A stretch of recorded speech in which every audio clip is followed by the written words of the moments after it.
Welcome back to the Ramayana Odyssey Podcast. This is part two of our very special conversation with Pujya Swami Chidananda Puri ji of Advaita Ashram in Kozhikode, Kerala.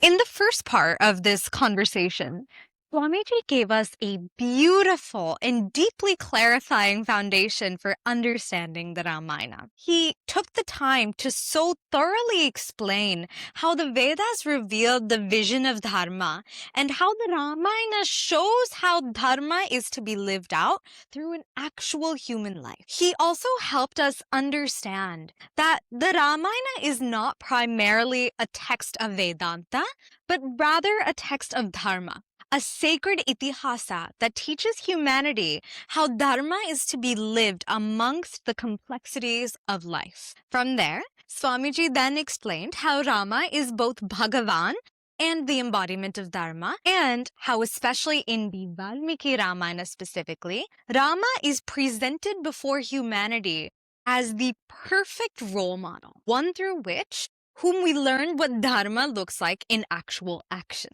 rather than theory. And then finally, Swamiji gave us such a profound understanding of Maharshi Narada, not as a superficial figure that's very distant to us, as he is sometimes misunderstood as today, but rather he framed him as one of the greatest teachers in our tradition, a Deva Rishi, a master of wisdom, tapas, and speech, alongside the ideal teacher for Maharshi Valmiki's question.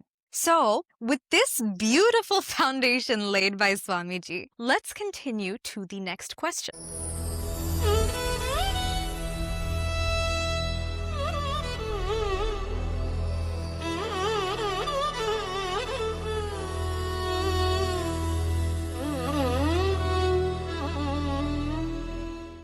Swamiji, the Ramayana begins with Maharshi Valmiki's question to Maharshi Narada about the ideal human being. I found it very, very interesting that Narada doesn't answer Valmiki's question with an abstract sort of definition on what the ideal human being is. Rather, he takes the time to unfold the life of Rama. So, what does that show us about the right way to understand Dharma? Not just like as an idea, but as something that you can live in your day-to-day life. See, as a reply to the question of Valmiki, Narada says, O Maharshi, the qualities you asked for are not common in the society. Only a few are having that quality, and I will tell you there is one great man, the son of Dasharatha, called Sri Rama, and this is the life of Sri Rama, as far as I know.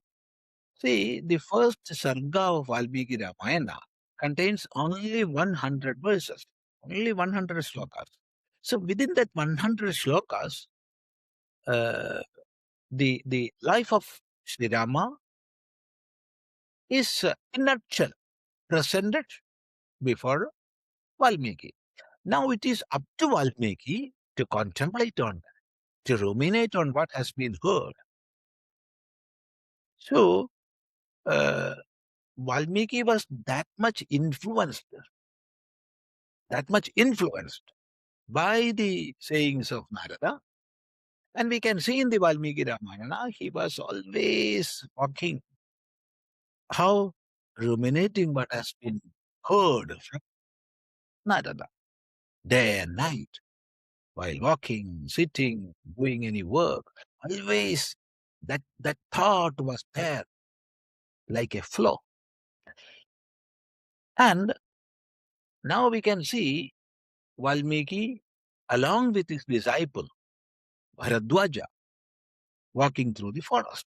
So now Valmiki had only one thing in mind, nothing else. That is what he has heard from sage Narada. That is the life of Sri Rama. Different aspects of that. Now they saw a pond or in that river there was a collection of water, and it was that much pure, crystal clear. And sage asked Bharadwaja, "Oh, please you go and get my dress I will have a bath in this. So Bharadwaja went to the hermitage. It was then Valmiki saw a Vyatha with the arrows. He killed one bird. So there were two birds, a couple, flying and playing with all joy. So one was killed down with the arrow by the Vyatha. Then the other bird was crying, crying, crying. So seeing this, immediately the mind of Valmiki, it got attuned with the sorrow of that bird. So now what happened, you see, immediately, without this even knowledge, spontaneously as it is, a shloka came out of Valmiki. And that is the most famous shloka. And the first shloka, Vanishada, Adishtam to Magamasya Shuti Sama, Yat Kraunja Midhunadekam Avathika. Okay. Then what happened?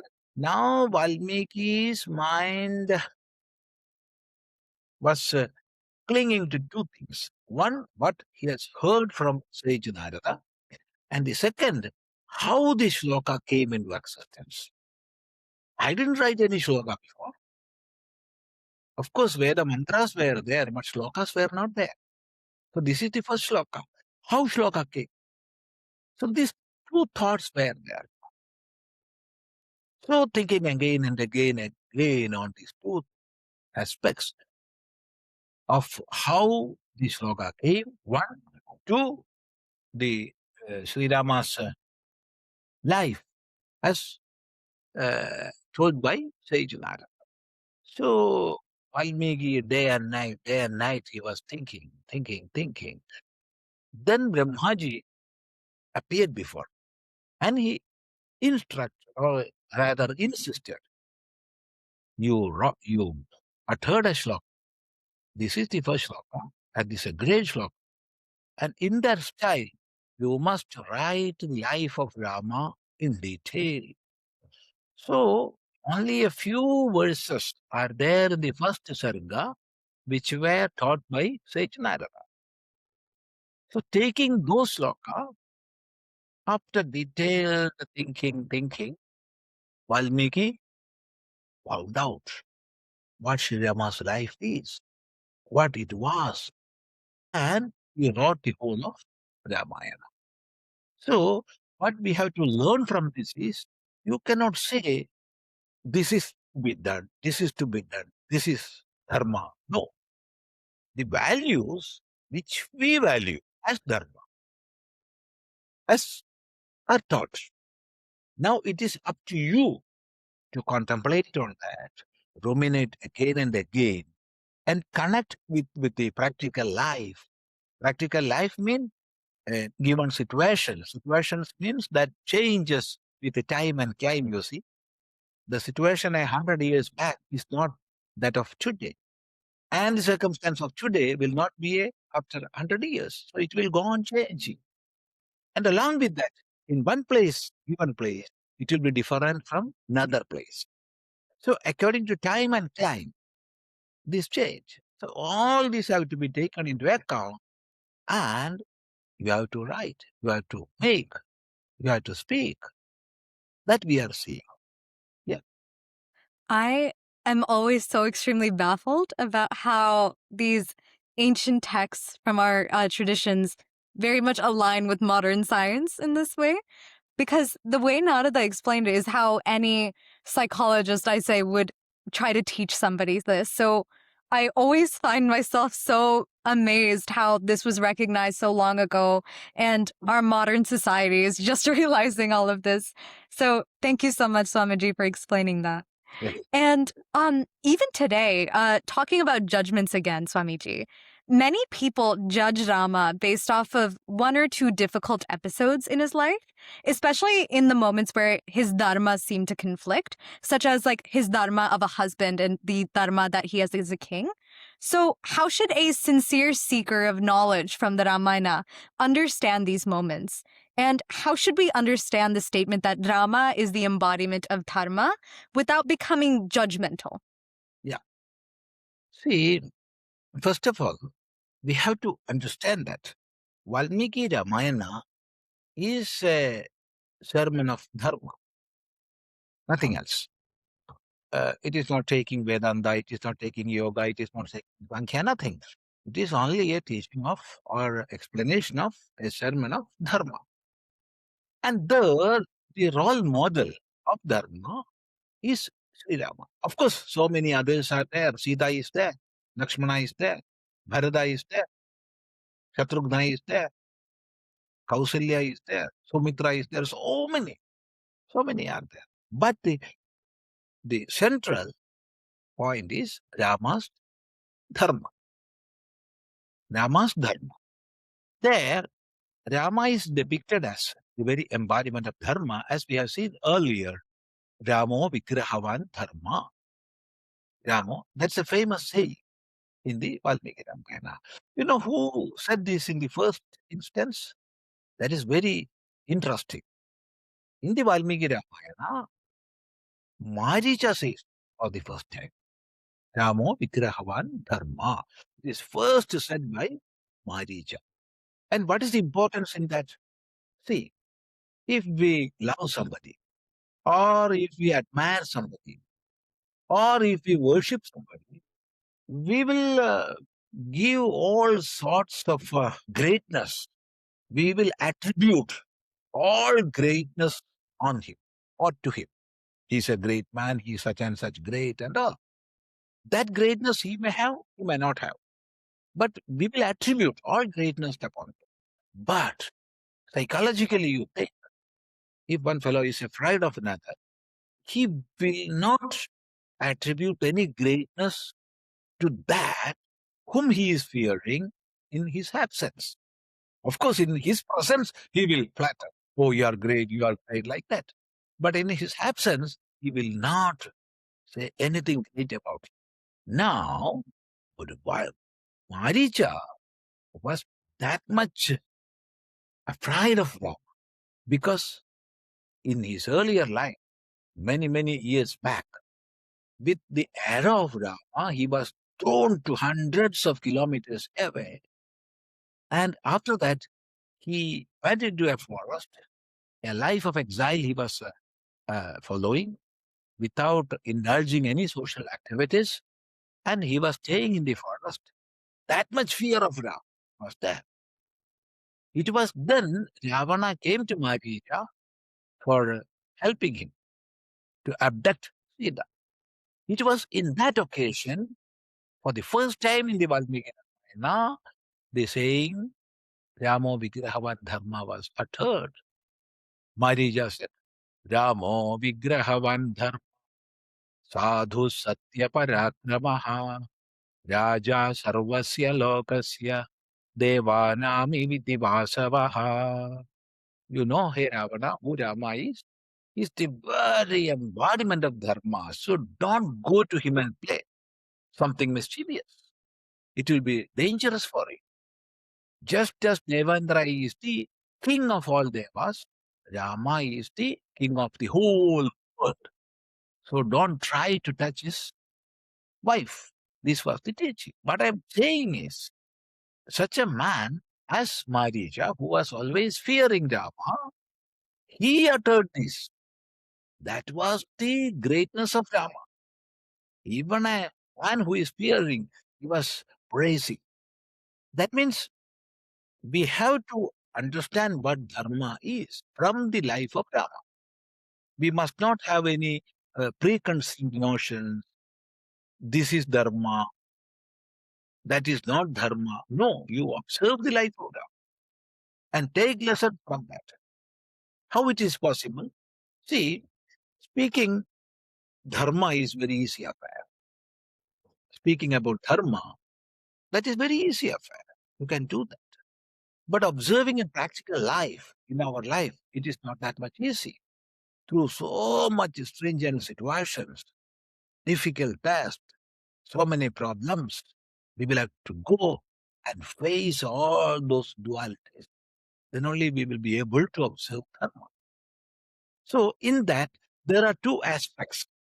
Those aspects are Mukhya Dharma and Gauna Dharma. Let me repeat once more. Mukhya Dharma and Gauna Dharma. Mukhya Dharma is that Dharma which you have to observe in a given situation. Gauna Dharma is subsidiary to that. When Mukhya Dharma and Gauna Dharma are not contradicting, there is no problem at all. You can observe both. But when Mukhya Dharma is contradicting with Gauna Dharma, or Gauna Dharma is contradicting with Mukhya Dharma, then what we have to do? We have to renounce, get rid of Gauna Dharma and observe Mukhya. So, in getting rid of this Gauna Dharma, what much pain is there? We must be ready to suffer that. We must be ready to suffer that pain. Pain for what? Pain for getting rid of Gauna Dharma. For example, you take an example. Take the case of a teacher, a school teacher. So she is a very role model, very good teacher who is considering all the students as well without any differentiation. Teachers. Now, just imagine there were 40 students in her class last year. This year also, there are 40 students. But her daughter or her son joined that class. Now, if she is seeing 1 plus 39 equals 40, last year it was 40. This year, 1 plus 39 equals 40. That means she is giving importance to her child. If that is the case, I will say teacher is lost. Teacher is died. There is no more teacher. Because in the classroom, in the school, the dharma of mother, the individuality of mother is Gauna, whereas that of teacher is Mukhya. So she felt in that. He is giving special consideration to her child. It won't happen. It must not happen. Now imagine, go back to home and the child will come, oh mother, no, I am your teacher. No, in the home, she is mother. The individuality of mother is Mukhya, teacher is Gauna. So in practical life, we must be able to divide these. If there is no contradiction, we can observe both. If they are contradicting, you have to observe Mukhya. Whatever pain is there, you have to suffer. If you understand this much, you can see the life of Rama and realize it was the very embodiment of Dharma. Take whatever example or whatever situation in Rama's life. One example I will tell you. See, the occasion came to discard Sita. So Rama knew more than anybody else Sita was pure. Sita was purity manifested, purity embodied. Rama knew that. Which Rama? Rama, the husband. Which Rama? Rama, the person, the human being. But there was another individual, and that is that of the king. We are having these eyes. These are our eyes. Through these eyes, we are seeing the world. You are seeing me, I am seeing you. But the eyes of a king is not these eyes. It is Rajanaha Chara Chakshushaha. Rajanaha Chara Chakshushaha is a great saying of Chanakya. So Raja, the eye of Raja is those who are doing spy work. Chara Chakshushaha. That is the eye of Raja. So being a Raja, he was collecting the reports spy workers give. And their report, everywhere in our country, people are murmuring about the integrity of Rama, how Rama can be a king like that. Because they were respecting the purity of Sita. If somebody else from some other countries criticizes, there is no problem. You need not give any heed. But inside the country, a single word must not come against the king. That was the Dharma Shastra of those years. So there was only two options for Rama. One, take the in personality of a husband and live with Sita. Option two, accept the personality of a king. Then there is only one way, renounce. So, which is Mukhya? Which is Gaur? This is the point of stringent test. For that, we have to rely on the Shastras. So it is said, Tyajed dasyarthe. You should renounce one for the sake of community. You must get rid of one for the sake of the nation. So there was no other way for Rama.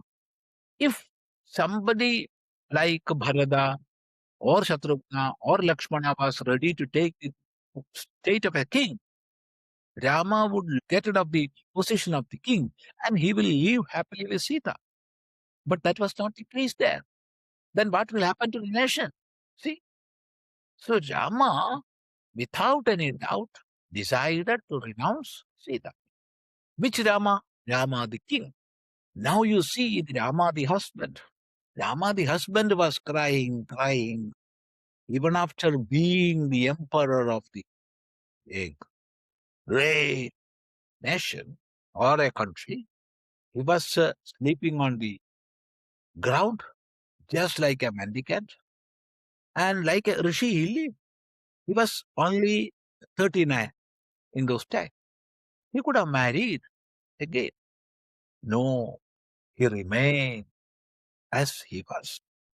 When occasions came to perform yajna, he made the idol of Sita and sitting near that he performed. And we can see in the Ramayana every now and then he was crying, crying, crying. That is the husband. But the king, there was no any wavering. He was adamant. Like this, so many occasions are in the Ramayana where you will see the differentiation of the Mukhya Dharma and Gauna Dharma. So to understand Rama was the embodiment of Dharma, you have to realize these two aspects, Mukhya Dharma and Gauna Dharma. And you must keep in mind, this will change with the time because we are discussing today, that is in this age, customs and practices in a society of this age is entirely different from the customs and practices of another age. That you have to keep. Yeah. Swamiji, your explanation really clarified a lot for me as well, personally. I feel like the Uttarakanda is so difficult for people to read because people are just looking at Rama as like a bad husband in that sense. But it's so important to realize that dharma is so abstract and can change with the time and such, like you beautifully explained, Swamiji. So thank you for that. And finally, Swamiji, one more question. If a listener were to remember one thing from our conversation today, what would you want them to carry in their heart as they approach the Ramayana?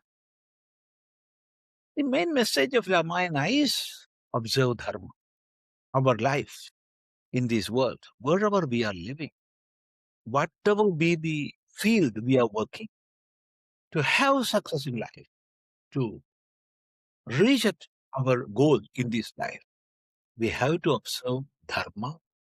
And observing dharma is not an easy affair. We must get ourselves ready for any sort of suffering. But we must be that much adamant in observing that message we will get from Ramayana. Of course, so many, see, from different corners, so many attractions will call you, come here, come here, come here, deviating the path of Dharma. Such is our life. And it was always like that. Now, in this era, we can see it is so many attractions from different corners are calling you. So we must have a role model within us and a great ideal, best ideal to which we are attached. And that ideal must be that of Dharma. And what is Dharma? Many a times people will misunderstand Dharma to be a religion.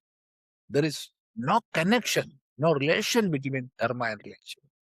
Dharma is that which is binding everything together, from a subatomic particle to the grossest universe. Everything is held together by a system or a rule. That is dharma. Anena dharyate sarvam. If we understand in that way, we will realize it is the string that is making the very sustenance of the universe. So science and technology must be based on that. Religion must be based on that. Our economies, our politics must be based on that. Religion must be based on that. If religion is not based on dharma, it will distract the very fabric of our society. If technology is not based on dharma, it will distract the humanity. That we are seeing, you see. So dharma is the very base of our life. And that is explained in Ramayana with the help of many, many great personalities. Yeah. Swamiji, that was such a good take-home message for in terms of dharma. And thank you so much, pranams once again. Your insights have been truly valuable. And this conversation for me personally has been so, so special because I have grown up with the Ramayana at my side and it's always been so important. And Very good, very good. And to hear from a student like you, especially who is living in this, yeah, I'm so glad. And I feel so grateful that our listeners are able to keep it up, keep it up. Thank you, Swamiji. And I'm so grateful that our listeners are able to get this wisdom from you as well. So, to our listeners, thank you so much for being with us in this episode. We hope this conversation helps you approach the Ramayana not just as a beautiful story from the past, but rather as a living source of guidance, self-understanding, and inner growth. So, if you did find this episode meaningful, please do share your thoughts with us in the comments. And please share this episode to others that might benefit for it. And you can follow the Ramayana Odyssey podcast on YouTube, Spotify, and Apple Podcast. And if this journey is meaningful to you, please help us take the message of the Ramayana to more seekers. And until next time, let's keep listening deeply, reflecting sincerely, and keep walking this sacred path together. Jai Shri Ram.